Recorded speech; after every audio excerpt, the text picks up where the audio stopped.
This is Friday, April 27th, advanced class, talking about the end of gospel and any number of other things that go into that. The tie game was I-step or school stuff or anything that actually technically worked, although one kid did not work, and it was such a sad day. Let's see, and then in there we did the sharing of so many things. From there, then we get into the actual. All right. Before I get into the stuff that I want to talk about, I figured it was only fair to give you a chance. Wait. Quick pause before I do that. Forgot one other thing. So those of you at home, you can fast forward for a second if you want to. We the People. I just want to do a quick talk on that and then move on. We the People, if you did apply for it, you will find out tonight. It won't be until after 5 o'clock. His idea behind it being that, some kids are at track and things like that. And when you get it, you're not going to be around other people, whether you make it or don't make it. We're trying to sort of help you that whole emotion-y thing. So he's trying to do it late enough you'll be at home. So it should be after 5, but probably before 7, if I had to guess. You're going to get 2 lists that are going to go out. Or 2 messages. The first message, just information about We the People. Congrats to those who made it. Those who didn't make it, keep trying and stuff like that. The second message you get will be a listing of who made it, what units you're in, who the captains are, and stuff like that. And so to give you all of that. Do we know all that information? Yes. Are we going to tell you that information? No. You're going to have to wait until then. So yes, I know the stuff. No, I won't tell you. Here's what I will tell you. And for those of you who didn't apply to We the People, just hang on for a moment. If you applied to We the People this year, hands down, I'm impressed. If all the years we've been doing We the People, this is one of the most impressive heroes classes that we've had go through the We the People process. Those of you who didn't do it, it was 4 excruciating rounds that they had to go through that basically broke them down. On the first one, you had to write an application letter. We had to watch videos of past ones going, and then you had to put your heart and soul into it. And then you don't get graded on it, you get judged on it. Because we use this information to figure whether you're worthy and supply us the information.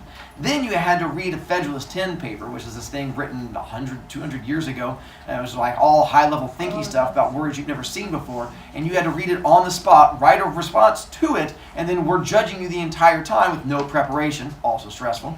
Then you had to do a Socratic seminar with people that you didn't necessarily know, and the whole time you have 4 adults watching you, measuring every word you say, be able to use against you later. And then it ended with one-on-one interviews between you and 4 people where you had to sit there and we basically had to run through information with you. It was rough.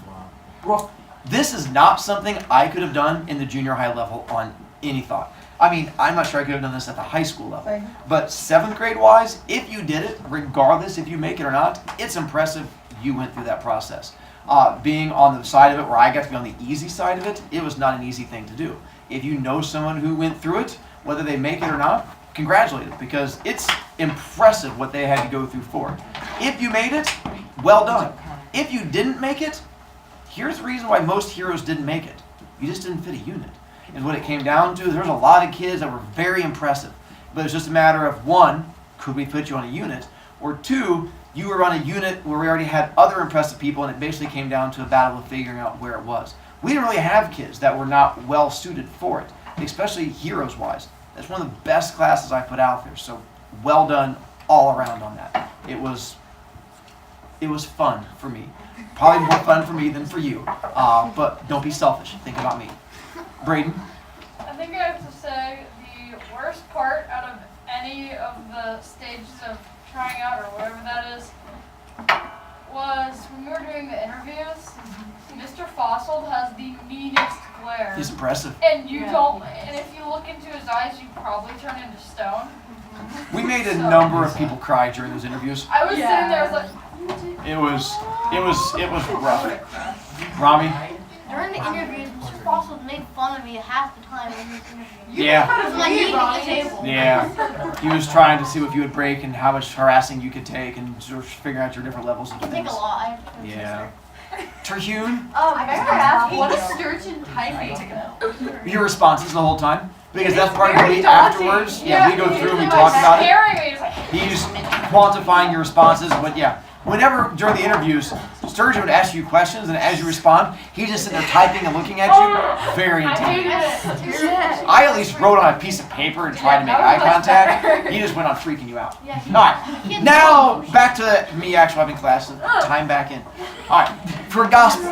Before I get to my rambly stuff, teaching stuff, What is it that you have questions about that you want me to get to before I get to all of my stuff?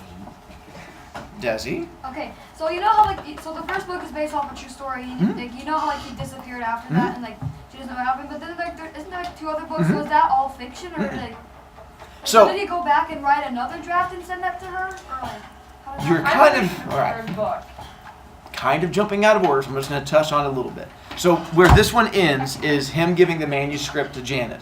And one of the reasons that people come up was like, well, why is her name on it and not his? He doesn't want all, because he's done the whole fame thing. He just wanted his words to come out. So when Josh gives the manuscript to Janet, he doesn't want to do the publicity tours. He doesn't want any of the money from it. He doesn't want any of that. He just wants the truth to come out. So Janet then has to have her face come out there because she was this famous author. She hasn't put out much now, but she did back at that time, late 90s. And so she gets to have all the publicity from it, and people get to find out what happened to him.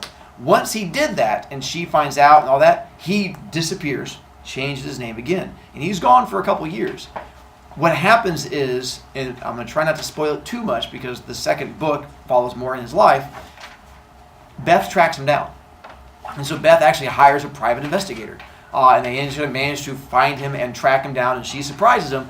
And she's ended up, she takes a sabbatical from college and takes a year off of college to help with one of the presidential campaigns.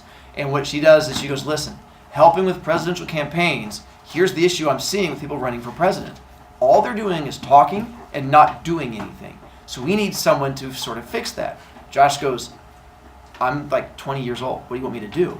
He goes, I can't be president. She goes, no, but there's no age limit on running for president. So he ran for 2004. He couldn't be nominated or elected, but he could run for it, which is why he doesn't show up in any of like the documents from that time, because you couldn't officially vote for him, but stuff like that. But he could go to debates and he could show up for stuff like that. And he ended up getting crowdfunded, just like he did like the whole Larry thing with the crowdfunding now. They funded it, and the whole idea was for him to make the candidates, big words, presidential candidates, then have to actually talk about things. Does it make a major change? No, because we're human. But he tried. At the end of it, I mean, not to spoil too much, he disappears again. And he's good at changing his name and disappearing. And so it's one of those things where he and Beth, they get back, not back together dating-wise, but back together at least not hating each other-wise, which I know, it gives you a little wrap-up on that one, so things get a little better.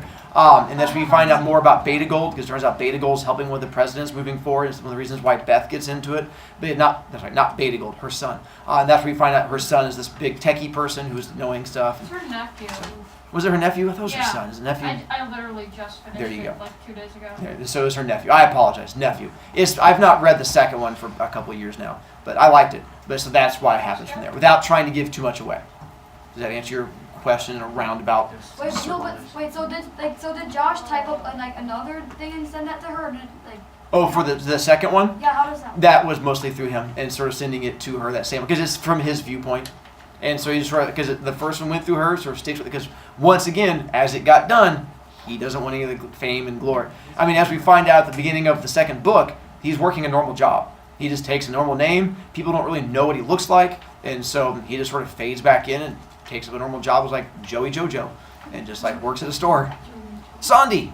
So did Joe Jackson die and then he robbed his identity? Robbed is a strong word. And so I had He this, didn't rob it.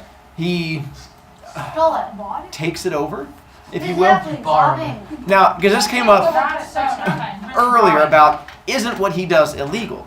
And technically, because he doesn't do defraud, it's not illegal. When it's illegal to take over someone's identity is when you're trying to like steal money from somebody. Like, I'm going to take your identity and I'm going to go out and buy a TV and then not pay for it. Now you're stuck with the bill. But he doesn't. This person dies, so there's no reason to have it. He ends up buying their information, or what, I forget how he did it from there, and ends up taking over the whole new identity as he goes off on his own thing, and he just fades off. So he doesn't actually break the law. If I remember right, there's no insurance collected for your death, you're not breaking the law. So when he fakes his death, because there's no insurance collected for it, there's no law being broken. He just disappears. Sandy. So, wouldn't they know that Joe Jackson is dead and that? Part of this also is you have to realize this happened back in 2000, right around there, and the interneting was not what it is today. It was a lot easier just to sort of fade out, and things were not nearly as connected. And plus, he chose a fairly common name, which makes it much easier to disappear. Joe is a common name. Joe? Jill. Jill? Yeah. His nickname? Yeah, Jackson. G-I-L. Oh, Gil. Gil. Sorry, I forgot it was Gil. Same name. I apologize. Gil Jackson. It's fairly common-ish. It is. Not around. Not really. Not nowadays with kids your age. Once again, this was a while ago. Names And change. Joanne was not his Remember, oldie peoples. Seth. So Josh is essentially like kind of like Janet's beta gold because he like tracked her down and stuff. Something like that. I can see it. Terhune. Oh, sorry. I was just going to get your hand up. Grady. In the second book, does he ever meet up back with Peter? Actually, yeah. And once again, try not to give away too much. And if you just mind, because Peter drops the whole advertising campaign. Is it a farmer he becomes? Is it? He becomes a painter. That's what it was. I knew he goes more arty. And so like he did the whole. First I kept thinking farmer. I was like, I knew that's not it. I couldn't think of what it quite was. But yeah, so he does go back and talk to Peter, and they sort of not reminisce about the fixing of things. Words. It's a Friday. But gets back together, and so find that Peter and him get back together, and they're much happier. And Peter's no longer doing the whole advertising thing, and he's found happiness and stuff like that. I know. Peter's basically Rami. got the whole Do you have the second book over there? I do, but not at the moment. My daughter's reading it. My daughter who finished Outsiders, and then she wanted something to read, so I gave her the sequel to Outsiders, and then she read it in a day. So then I gave her Gospel According to Larry to read. She read that in a day. So then I was like, here. So now she's give me like till Monday, and she'll have it done. And so weird, I know. An English teacher's kid reads nonstop, but it's a thing. There's an outside And so That's actually yeah. fire. Now, quick timeout. The sequel to Outsiders, one of my regular kids are ready to read, called That Was Then, This Is Now. It's much shorter. It takes place in the same town, follows two different boys, but it takes place shortly after everything else happened. It does. Outsiders is more about bullying. That Was Then, This Is Now is about what happens when your friends and yourself make choices that affect the friendships. It deals more with like doing drugs. And the whole story, it's not like, doesn't say don't do drugs. It just shows you these two best friends and what happens when your best friend goes down a path that you don't want to go. What do you do? And so that's where it goes down. And as my daughter found out, it's the first book that I remember making me cry. I don't remember crying during Outsiders, but That Was Then, This Is Now. And it's not even about a character dying. It's not death. It's because of what happens to these two characters. It's heart-wrenching. And so it tore me up. And so that was the one that got to me. And then it tore her up also. Emotions, they're overrated. Yes. Not you, that kid. Yeah, Jake. Kind of staying on the Outsiders thing, have you seen the Outsiders movie yet? It's great. Yes, I watched seen it with my dad over the weekend. Yeah, if you've not seen the Outsiders movie, now realize there's two versions of it. There's the theatrical release, and then there's the uncut director's release. Watch the uncut director's release. Because the theatrical release, they chopped it up. The original one is really similar to the book. It's one of the closer ones you'll ever find between the two. It's really good. It is long. And they have really good actors and stuff like that. I highly recommend, except for the fact that it was made in like 82. So it's like old. But other than that, it's a really good movie. Rami, You have the sequel to Outsiders over there. I have several of those. Those you can come see me. Yeah, just come see me at the end of class. Just make sure I get it back. Yeah. Just non-relevant. I mean, the third book of the Larry series, it's the last one. It is. It's just, For now, until he decides to do something else, but yeah. Well, I mean, it's just about him trying to find his way in life, like trying to. I didn't like it as much. Yeah, it seems interesting. I mean, I think that was just more because he really enjoyed doing the first two, so he wanted to tell more about his life, but not as much interesting stuff happened.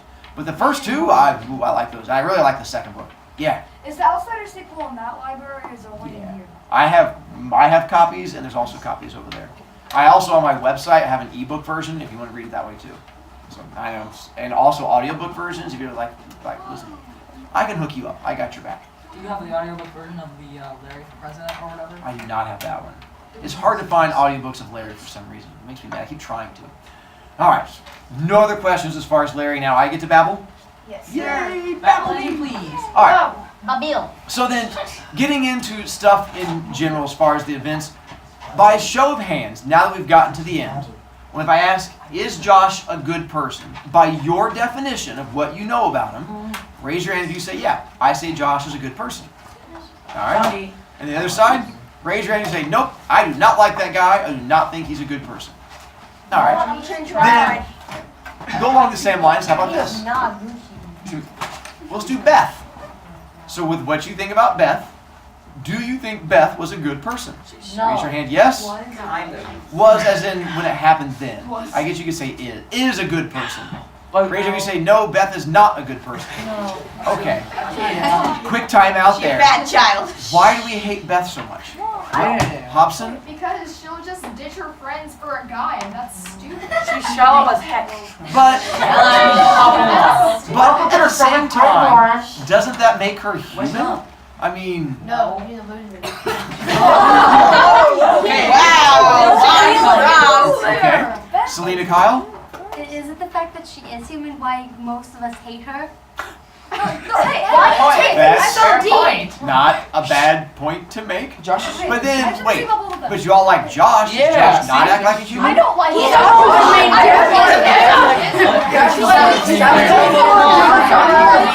Did not know him.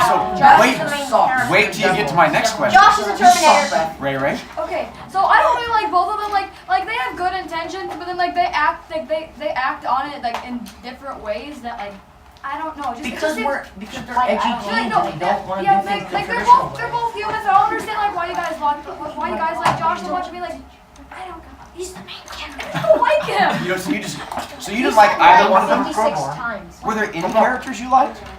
She like she doesn't read the book for the characters, she reads the book for the plot. Just checking. All right. I read the book for the character.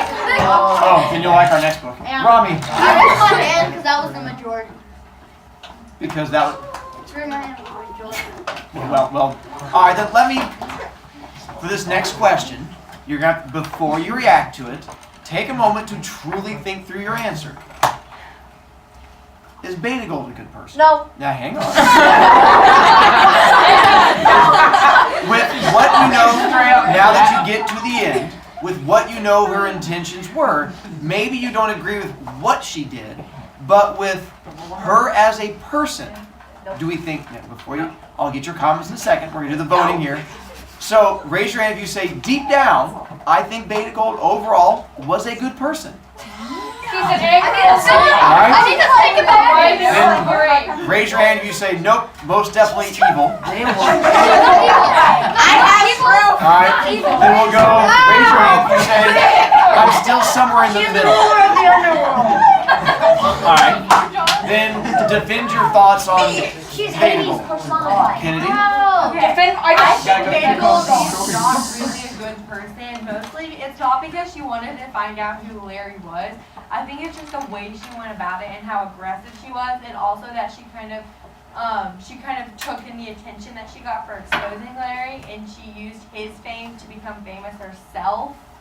And I think that's why she's not a good And that's person. where Larry down. Now, I would accept that as a justification because what if Larry had turned out to be a creepy 45-year-old man in the basement who was creating this whole big thing, and then all of a sudden she reveals who he is and now she becomes a hero? Lame. Is it just because we took it through the filter of Josh that we think she's evil? If it had been through her viewpoint and you're trying to track down this person who may be setting up the biggest child abuse ring ever and you're going to be the one to reveal it and you're like, oh, it's a teenage boy. I mean, but you don't know me trying to play devil's advocate, both sides. Hi, Alan. ABO. I agree with No you. need. But I think that Miracle did it for mostly herself and not for Josh. Like, she didn't really want to. She did it because she just wanted the fame and the money and everything. Not to help people or Yeah. help. See, all right. Grady. See, so adding on to like what Kennedy said, she was like, or no, Josh was like, no matter if he was like old or like a teen, he made good intentions for her. Okay. Larry and I that's why Beta Gold is bad. That makes sense. Because like she was attacking like somebody who's trying to make a good change. Gotcha. So the fact that she was trying to ruin someone doing good. Yes. All right. Ayana. So on question 1, it says she held a press conference saying my suicide was not her fault, that Larry belonged to the people in life and in death. She felt sorry for Josh's family and Larry's fans, but it was her duty and destiny to bring Larry to the public. And then it says, she actually said outing him was my gift to the cosmos. Ooh, Yeah. She Is used she him on- for fame. is she on drugs? I mean, Why is this it's the same idea. The idea that, I mean, and part of it also is the idea of the journalism and the press, the fact that people deserve to know, the fact that should there be secrets from people who are all, Jasmine. I mean, so. Well, yeah, but she made it to a point that he felt that the only way out of the press and the eye and all of the advertisements using his name without his permission was to fake his death. But at the same time, is that her fault that he decides to do that? I mean, she Yeah, can't Yeah, control kind of. that. She made it happen. Jonathan? Alright, so, I mean, you can't really say that, like, she didn't know that he'd be a teenager because she knew his name. Like, there could have been a way to look him up somehow. Yeah, at the time, I guess it was, I think she just knew his name and that was it. And so it wasn't like nowadays where you can Google somebody so easily. I mean, back then there was no Googling. There was not even interneting. And so I agree. She just knew a name and that was all. But like when she sees him, she's like, oh, you're so much younger than I expected. I thought you were going to be a creepy 45-year-old guy. I just take your answer. And she could have gone with what he was saying. Like, once she figured out that he was a teenager, she could have been like, okay. I mean, she brought That a, didn't- she brought a newspaper door. Oh, it's a young. Yeah, she brought Yeah. she brought like a camera. She brought like a bunch of people. Like, why Once not say again, hi? she thought she was exposing Creepy Man Co. And so. How do you know that? I don't. I'm just assuming, but that's what I would think the motivation would be. Hang on. Here's my next question. Want to get to? No, you guys are attacking way too much on that one. Ooh, that one though. The sermons that were in the book. Thoughts on those, at least. Sandy, I found the footnotes kind of dumb. really? Why? Because I felt like they took up a lot of space. I didn't even read them. Oh, we just want the book and not his inner thoughts. But at the same time, aren't those inner thoughts part of the book? Exactly. I mean, if anything, they should include it inside the book. It was On the page. It was inside the book. You know what? You guys can stop talking. Go ahead, Sandy. No, you. Include it inside the text, like when. It is. He means, but not down below. He means just put it. So the location is. And that's just his particular writing style. And so it's the way he did it. So that's just the fact that he turned it into footnotes bothers you. Basically, he doesn't Alright. like it because it's not That's not going to help a lot because our next book kind of uses that same thing again, but does it in parentheses. But we'll talk about that. What is our next one? Kennedy? I enjoyed the sermons because I feel like it really talks about an issue that isn't really addressed, at least right now, because there's so much else going on. So I liked being exposed to something new and different and how he You wore a thought of good it. shirt for it. Oh yes, thank you. So the connection between the two there. Rami? I found the footnotes confusing because I would always miss them. Like, Yeah, me too. like I would read like 20 pages back, and then I'll be like looking for an answer in the book, and be like, there's a footnote. Get like a lead. Bye. Monday! We'll wrap up and move on.